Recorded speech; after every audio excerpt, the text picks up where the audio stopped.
السلام عليكم ورحمة الله تعالى وبركاته. في حلقتنا لهذا اليوم سنغوص في رحلة في أعماق الأنيما والجاذبية النفسية، وسنتعرف على النساء اللواتي يجذبن الرجال أكثر حسب فلسفة كارل يونغ. فتابعوا معي.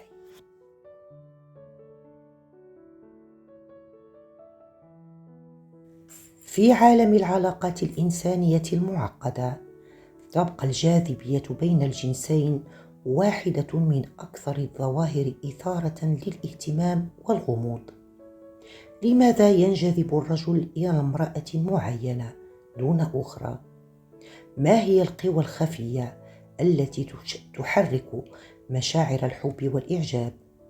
هذه الأسئلة التي شغلت بال الفلاسفة والعلماء عبر التاريخ وجدت إجابات عميقة ومبتكرة في أعمال عالم النفس السويسري الشهير كارل غوستاف يونغ. يقدم لنا كارل يونغ من خلال نظريته في علم النفس التحليلي فهما ثوريا للجاذبية الرومانسية، يتجاوز المظاهر السطحية ليغوص في أعماق النفس البشرية واللاوعي الجمعي. في قلب هذه النظرية يكمن مفهومان أساسيان: الأنيما والأنيموس، وهما النماذج الأولية التي تشكل جوهر فهمنا للجاذبية بين الجنسين. فالأنيما كما يعرفها يونغ هي الجانب الأنثوي اللاواعي في نفس الرجل، بينما الأنيموس يمثل الجانب الذكوري اللاواعي في نفس المرأة. هذان المفهومان ليس مجرد تجريدات نظرية، بل قوى حية ومؤثرة تشكل طريقة تفاعلنا مع الجنس الآخر وتحدد نوع الأشخاص الذين ننجذب إليهم.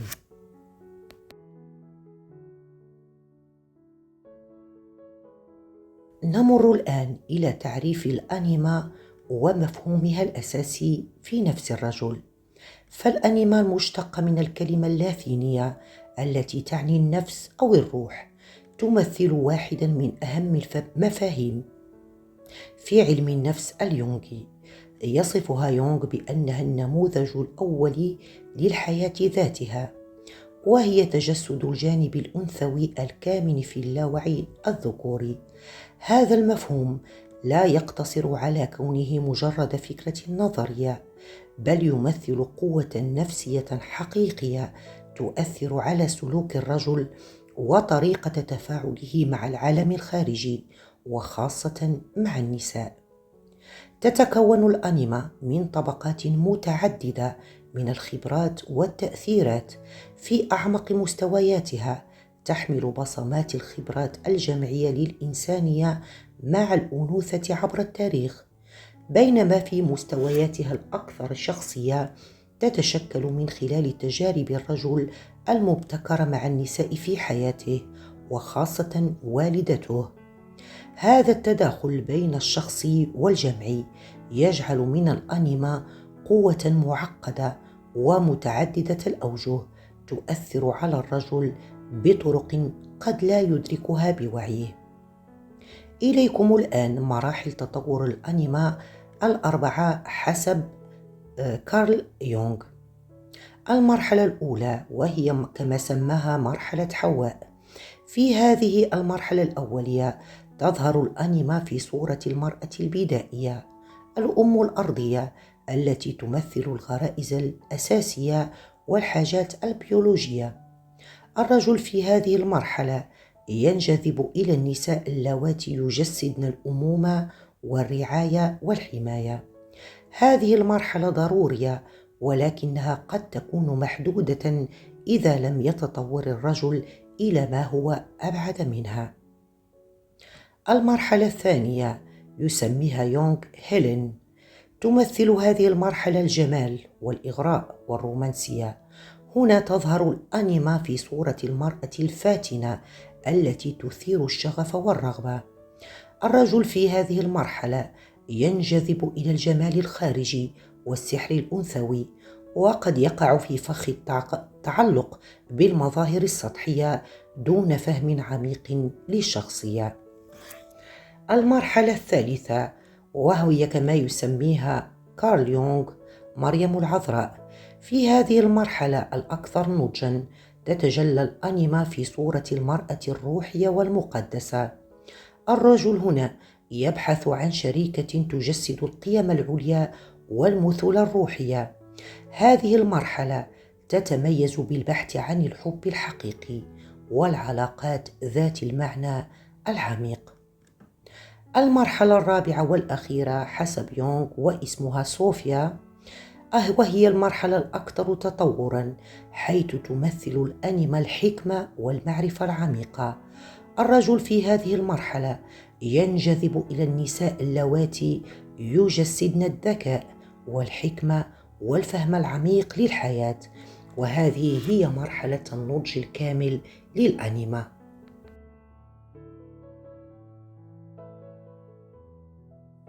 والأنيما هنا تعمل كمرشح نفسي يحدد نوع النساء اللواتي يجدهن الرجل جذابات. فعندما يلتقي الرجل بامرأة تجسد صفات أنيماه يحدث ما يسميه يونغ الإسقاط أو لا بروجيكسيون. في هذه العملية يسقط الرجل صورة أنيماه الداخلية على المرأة الحقيقية، مما يخلق شعورا قويا بالانجذاب والافتتان. هذا الإسقاط يفسر لماذا قد ينجذب رجل إلى امرأة معينة بشكل فوري وقوي حتى لو لم يكن يعرف عنها الكثير، لأنه لا يرى المرأة كما هي في الواقع، بل يرى انعكاسا لأنيماه الداخلية عليها. هذا يمكن أن يؤدي إلى حب من النظرة الأولى أو انجذاب عميق يصعب تفسيره بالمنطق.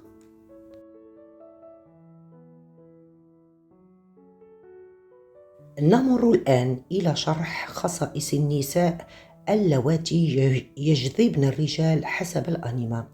فبناء على نظرية يونغ يمكن تحديد عدة خصائص للنساء اللواتي يجذبن الرجال بقوة.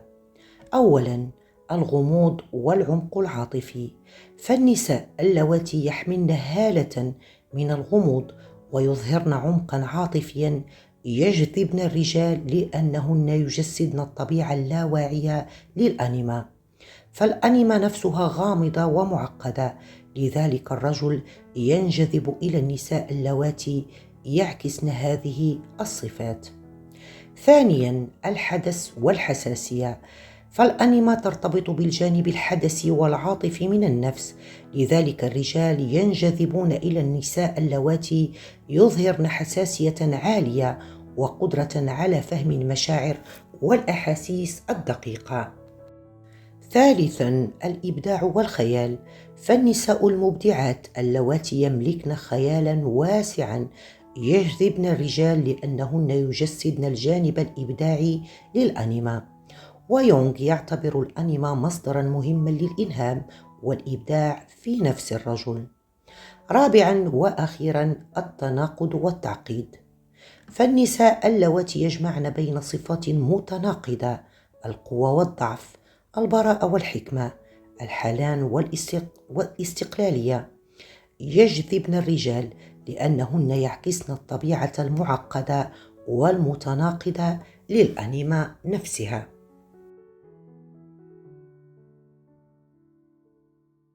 والآن وبعد أن شرحنا الأنيما نمر إلى شرح الأنيموس، وهو الرجل الداخلي في نفس المرأة.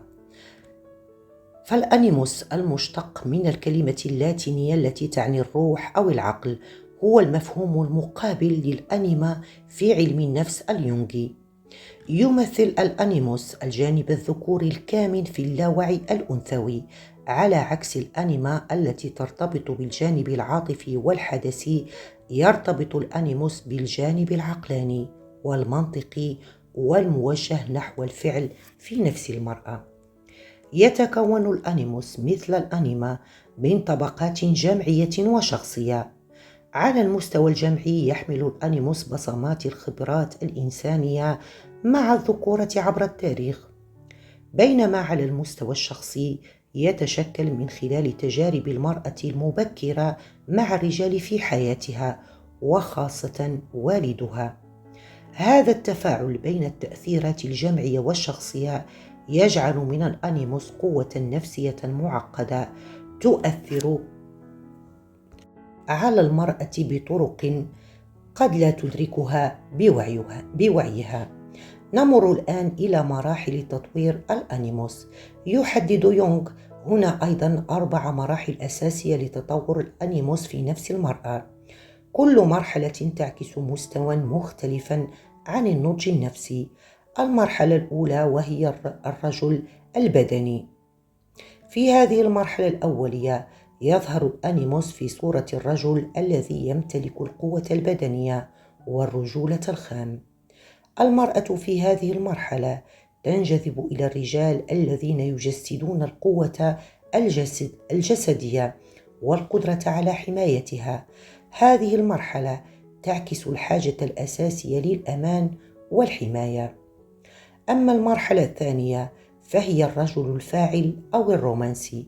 تمثل هذه المرحلة الرجل الذي يمتلك القدرة على الفعل والمبادرة، أو الرجل الرومانسي الذي يثير المشاعر.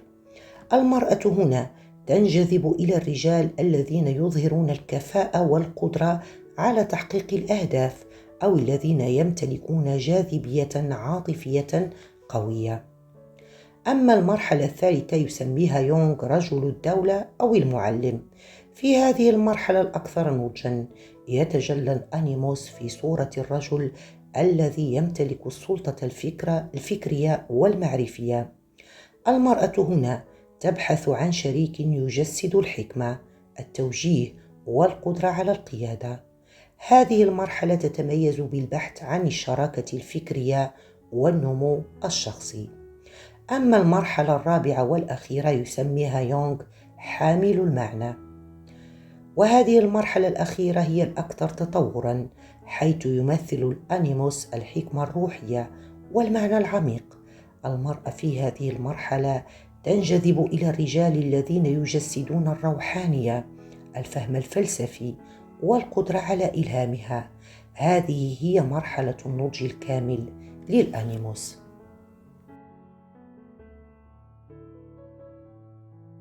نمر الآن إلى شرح تأثير الأنيموس على الجاذبية. فالأنيموس يعمل كمرشح نفسي، يحدد نوع الرجال الذين تجدهم المرأة جذابين. فعندما تلتقي المرأة برجل يجسد صفات أنيموسها يحدث أيضا الإسقاط أو لا بروجيكسيون. تسقط المرأة صورة أنيموسها الداخلي على الرجل الحقيقي، مما يخلق شعورا قويا بالانجذاب والافتتان. وهذا يفسر لماذا قد تنجذب امرأة إلى رجل معين بشكل فوري وقوي حتى لو لم تكن تعرف عنه الكثير. وخصائص النساء اللواتي يجذبن الرجال حسب الأنيموس. فعلى الرغم من أن الأنيموس هو الجانب الذكوري في المرأة، إلا أن تطور الأنيموس الصحي لديها يؤثر بشكل غير مباشر على جاذبيتها للرجال. فالمرأة التي تدمج أنيموسها بشكل صحي تظهر صفات جذابة للرجال مثل الاستقلالية والثقة بالنفس. فالمرأة التي تظهر استقلالية وواثقة بنفسها تجذب الرجال لأنها تعكس توازنا داخليا. فالأنيموس المتكامل يمنح المرأة القدرة على اتخاذ القرارات والوقوف على قدميها، وهي صفات يجدها الرجال جذابة. هناك أيضا القدرة على التفكير المنطقي والموضوعي. فالأنيموس كما سبق وقلنا يرتبط بالمنطق والعقلانية، والمرأة التي تستطيع التفكير بوضوح وموضوعية تظهر قدرة على حل المشكلات. هذا النوع من النساء يجذب الرجال الذين يقدرون هذه الصفات الفكرية. وهناك أيضا القدرة على المبادرة واتخاذ القرار. فالمرأة التي لا تخشى المبادرة وتتخذ القرارات بثقة تجذب الرجال لأنها تظهر قوة داخلية. هذا لا يعني أنها تتولى دور الرجل، بل تظهر توازنا بين الأنوثة والذكورة الداخلية. وأخيرا أيضا القدرة على التعبير عن الرأي بوضوح. فالأنيموس يساعد المرأة على التعبير عن أفكارها وآرائها بوضوح وصراحة. هذه القدرة على التواصل الفعال والصريح تجذب الرجال الذين يبحثون عن شريكة قادرة على التفاعل الفكري العميق.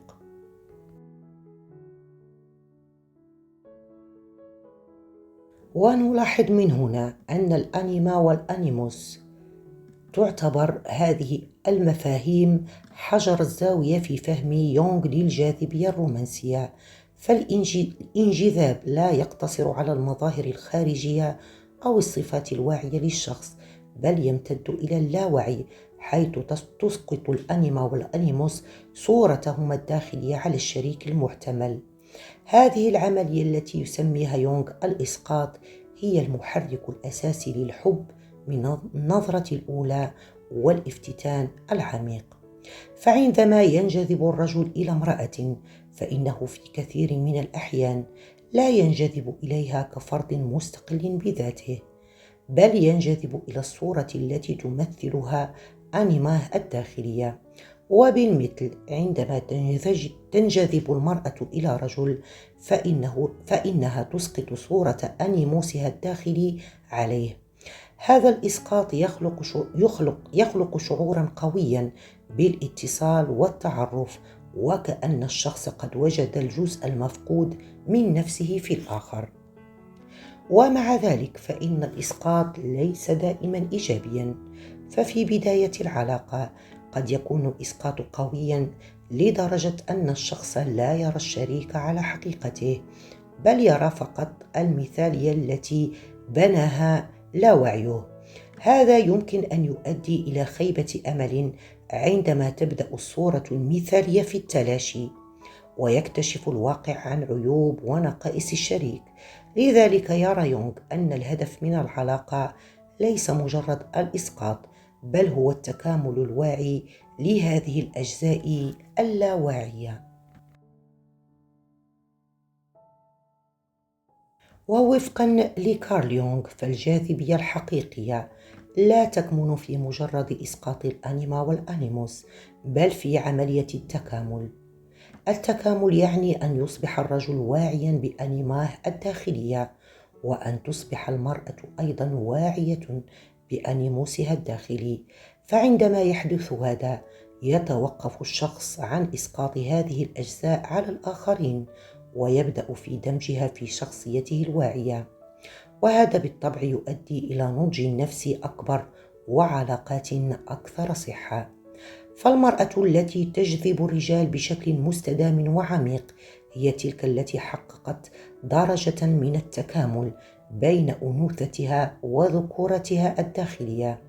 إنها ليست مجرد انعكاس لأنيما الرجل، بل هي كيان مستقل ومتكامل بذاته. هذه المرأة تظهر توازنا بين العاطفة والمنطق، بين الحساسية والقوة، بين الاستقلالية والحنان. هذا التوازن هو ما يجذب الرجل على مستوى أعمق، لأنه يلمس فيه إمكانية التكامل الخاص به.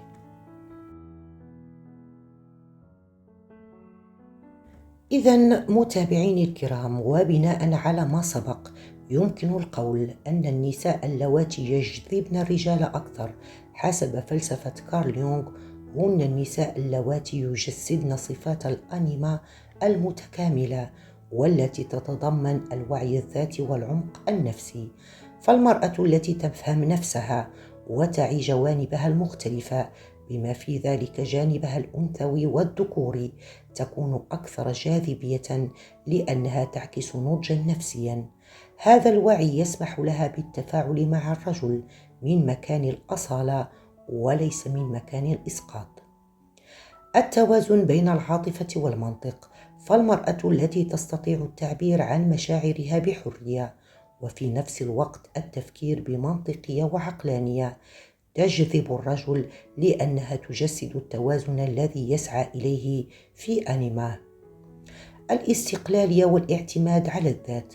فالمرأة التي لا تعتمد كليا على الرجل لتلبية احتياجاتها العاطفية أو المادية، بل تمتلك استقلاليتها الخاصة، تكون أكثر جاذبية، وهذا يعكس أنيموسا متكاملا لديها، مما يجعلها شريكة قوية ومتوازنة.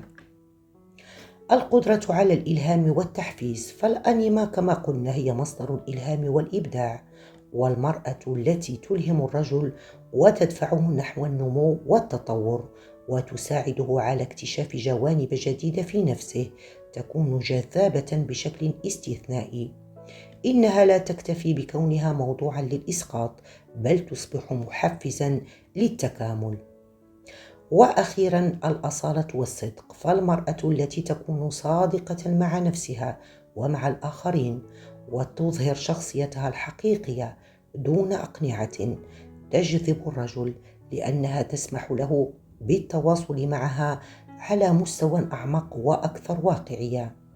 وهذا الصدق يساعد على تجاوز مرحلة الإسقاط والوصول إلى علاقة مبنية على الفهم المتبادل. وفي النهاية، الجاذبية وفق ليونغ ليست مجرد مسألة كيمياء أو مظهر خارجي، بل هي عملية نفسية عميقة تتضمن تفاعل اللاوعي بين الرجل والمرأة. النساء اللواتي يجذبن الرجال حقا هن أولئك اللواتي يجسدن التكامل النفسي ويساعدن الرجل على مواجهة آنيماه الداخلية ودمجها في شخصيته الواعية، مما يؤدي إلى علاقة أكثر عمقا ومعنى. وتقدم لنا فلسفة كارل يونغ حول الأنيما والأنيموس رؤية عميقة ومعقدة للجاذبية بين الرجل والمرأة، فهي تتجاوز التفسيرات السطحية لتركز على الديناميكيات اللاواعية التي تشكل أساس علاقاتنا. والنساء اللواتي يجذبن الرجال حقا من منظور يونغ ليس بالضرورة الأكثر جمالا أو نجاحا بالمعايير التقليدية، بل هن اللواتي يجسدن التكامل النفسي ويظهرن توازنا بين الجوانب الأنثوية والذكورية في شخصياتهن. ففهم هذه المفاهيم لا يساعد الرجال على فهم سبب انجذابهم لنساء معين فحسب، بل يساعد أيضا النساء على فهم كيفية تطوير جاذبيتهن على مستوى أعمق وأكثر أصالة. فالجاذبية الحقيقية وفقا ليونغ تنبع من الأصالة والوعي الذاتي والقدرة على دمج الأجزاء المختلفة من النفس في كل متكامل. وعندما يتحقق هذا التكامل تصبح العلاقة بين الرجل والمرأة رحلة مشتركة نحو النمو والنضج النفسي تتجاوز مجرد الإسقاطات الأولية لتصل إلى فهم أعمق وتقدير متبادل. وصلنا إلى نهاية حلقتنا لهذا اليوم. أمل من الله أن أكون شرحت لكم هذا الموضوع بطريقة حاولت تبسيطه قدر الإمكان. أشكر لكم متابعتكم وحسن إصغائكم. ألقاكم في حلقة قادمة إن شاء الله، والسلام عليكم.